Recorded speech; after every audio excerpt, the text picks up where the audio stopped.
श्री शिवाय नमस्तुभ्यम। जय शिव शंभु। दोस्तों, गाथा भगवान की यूट्यूब चैनल पर आपका स्वागत है। दोस्तों, आज हम रसपान करेंगे श्री सोमनाथ मंदिर की कथा, उसका इतिहास और महत्व। इससे पहले अगर आपने अब तक हमारे यूट्यूब चैनल को सब्सक्राइब नहीं किया है तो जरूर करें। तो चलिए शुरू करते हैं। गुजरात प्रांत के काठियावाड़ क्षेत्र में समुद्र किनारे सोमनाथ ज्योतिर्लिंग स्थापित है।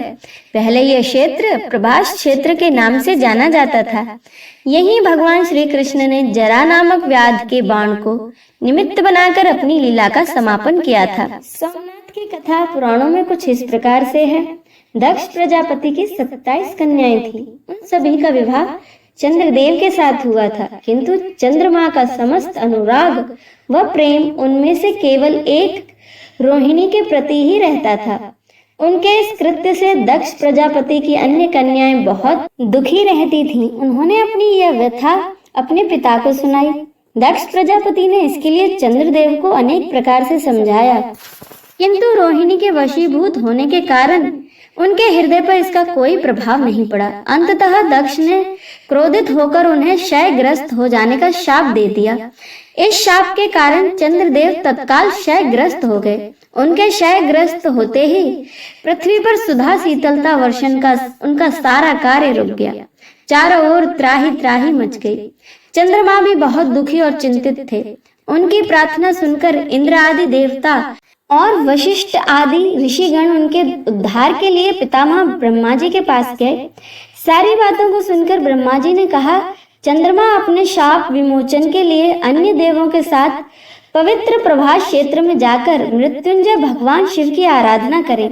उनकी कृपा से अवश्य ही इनका शाप नष्ट हो जाएगा और ये रोग मुक्त हो जाएंगे। उनके कथन अनुसार चंद्रदेव ने मृत्युंजय भगवान की आराधना का सारा कार्य पूरा किया। उन्होंने घोर तपस्या करते हुए 10 करोड़ बार महामृत्युंजय मंत्र का जाप किया।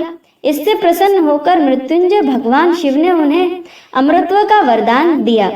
उन्होंने कहा, चंद्रदेव तुम शोक ना करो, मेरे वर से तुम्हारा शाप मोचन तो होगा ही, साथ ही प्रजापति दक्ष के वचनों की रक्षा भी हो जाएगी। कृष्ण पक्ष में प्रतिदिन तुम्हारी एक एक कला क्षीण होगी, किंतु पुनः शुक्ल पक्ष में उसी क्रम से तुम्हारी एक एक कला बढ़ जाया करेगी। इसी प्रकार से प्रत्येक पूर्णिमा को तुम्हें पूर्ण चंद्रत्व प्राप्त रहेगा। चंद्रमा को मिलने वाले इस वरदान से सारे लोगों के प्राणी प्रसन्न हो उठे। सुधाकर चंद्रदेव पुनः 10 दिशाओं में सुधा वर्षण का कार्य पूर्ववत करने लगे। शाप मुक्त होकर चंद्रदेव ने अन्य देवताओं के साथ मिलकर भगवान मृत्युंजय से प्रार्थना की कि आप माता पार्वती जी के साथ सदा के लिए यहाँ प्राणी मात्र के उद्धार के लिए यहाँ निवास करें। भगवान शिव उनकी इस प्रार्थना को स्वीकार करते हुए ज्योतिर्लिंग के रूप में माता पार्वती जी के साथ तभी से यहाँ रहने लगे हैं। पावन प्रभास क्षेत्र में स्थित इस सोमनाथ ज्योतिर्लिंग की महिमा महाभारत, श्रीमद् भागवत तथा स्कंद पुराण आदि में विस्तार से बताई गई है। चंद्रमा का एक नाम सोम भी है। उन्होंने भगवान शिव को ही अपना नाथ स्वामी मानकर यहाँ तपस्या की थी, अतः इस ज्योतिर्लिंग को सोमनाथ कहा जाता है। इसके दर्शन, पूजन, आराधना से भक्तों के जन्म जन्मांतर के सारे पाप नष्ट हो जाते हैं। वे भगवान शिव और माता पार्वती की अक्षय कृपा का पात्र बन जाते हैं। मोक्ष का मार्ग उनके लिए सहज ही सुलभ हो जाता है। उनके लौकिक पारलौकिक सारे कृत्य स्वयं में सफल हो जाते हैं। भारतीय उपमहाद्वीप में पश्चिम में अरब सागर के तट पर स्थित ज्योतिर्लिंग श्री सोमनाथ महादेव मंदिर जी की छटा निराली ही है। यह तीर्थ स्थान देश के प्राचीनतम तीर्थ स्थानों में से एक है और इसका उल्लेख स्कंद पुराणम, श्रीमद् भागवत गीता, शिव पुराण आदि प्राचीन ग्रंथों में भी है। ऋग्वेद में भी सोमेश्वर महादेव की महिमा का उल्लेख है।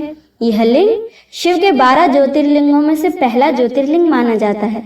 ऐतिहासिक सूत्रों के अनुसार आक्रमणकारियों ने इस मंदिर पर 6 बार आक्रमण किया है। इसके बाद भी इस मंदिर का वर्तमान अस्तित्व इसके पुनर्निर्माण के प्रयास और सांप्रदायिक सद्भावनाओं का ही परिचायक है। 7वीं बार यह मंदिर कैलाश महामेरु प्रसाद शैली में बनाया गया है।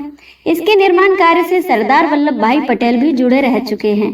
यह मंदिर गर्भगृह सभा मंडप और नृत्य मंडप 3 प्रमुख महाभागों में विभाजित है।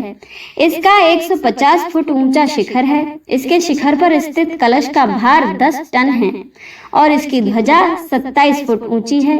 हर हर महादेव।